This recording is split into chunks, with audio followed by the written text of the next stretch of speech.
담낭암은 우리나라에서 그렇게 발생률이 높은 편은 아니에요. 전 세계적으로도 담낭암 발생률이 높은 편은 아닌데, 담낭암 자체만으로 보면 전 세계에서 우리나라는 발생률이 높은 지역의 하나입니다. 담낭암의 위험인자라고 하면 담낭 용종이 있고요. 담석이 있는데, 담석이 있는 사람, 모든 사람이 담낭암의 위험에 있는 건 아니에요. 담석이 있는 사람들 중에서 한 1% 미만으로 담낭암으로 발생이 할 수 있기 때문에 굉장히 적은 부분이잖아요. 그래서 담석이 있다고 해서 난 담낭암이 생길 것 같아, 위험해, 이런 두려움에 가질 필요는 없다는 거죠. 초음파 검사로 지금의 담석이 어떤 상태냐는 걸 확인할 필요가 있는 거예요.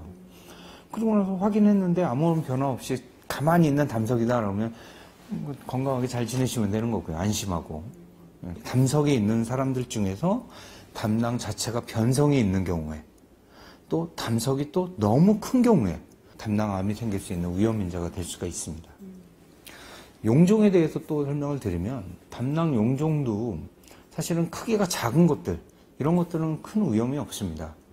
콜레스테롤 뭉칠 확률이 더 높거든요.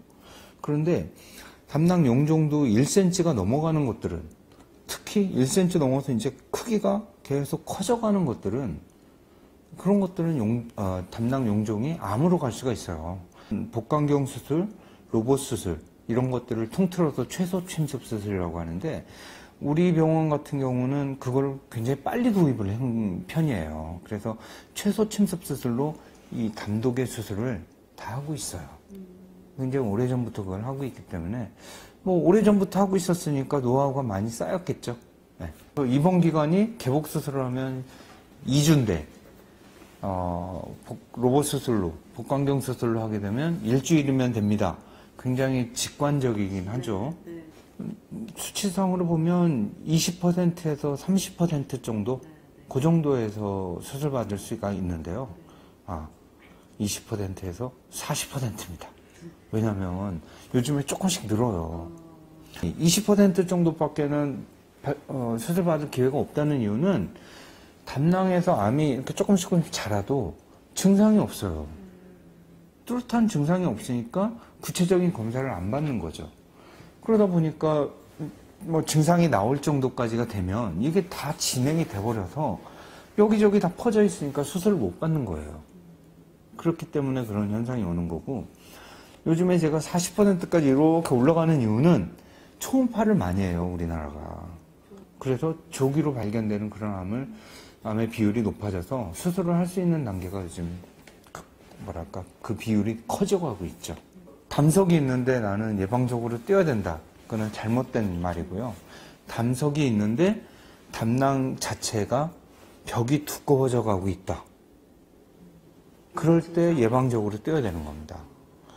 벽이 두꺼워졌는 가는데 이것이 그냥 단순한 담낭염이다.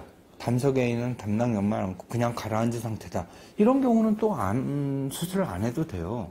근데 악성화의 길을 가고 있는 상태라면 그다음에 예방적으로 떼어야 되겠죠. 용종 있는 사람들도 굉장히 많은데, 용종도 1cm 이상으로 커져가고 있을 때가 굉장히 또 큰 의미가 있는데요. 그때는 예방적으로 떼어야 돼요. 아무 증상이 없어도. 담낭암이 일단 발생하고 나서는 늦을 수 있기 때문에 예방적으로 떼는 것들이 그럴 때 필요합니다. 장점이라고 하면 최소 침습 수술, 복강경 수술과 로봇 수술을 조기에 도입을 했다는 거예요. 환자가 하루 이틀 퇴원을 일찍 했다는 그런 의미만 있는 게 아니거든요. 암하고 싸울 수 있는 이 면역능이 빨리 회복이 된다는 거예요. 그래서 재발률이나 이런 부분에 분명히 차이가 있을 거라고요. 그렇기 때문에 최소 침습 수술로서 그 조기에 수술을 해주는 것은 담낭암이나 담독의 암을 이길 수 있는 아주 최선의 치료법이 아닌가, 그런 생각이 들고요. 우리 병원은 어찌됐건 그런 수술에서 굉장히 앞서 있는 병원이에요.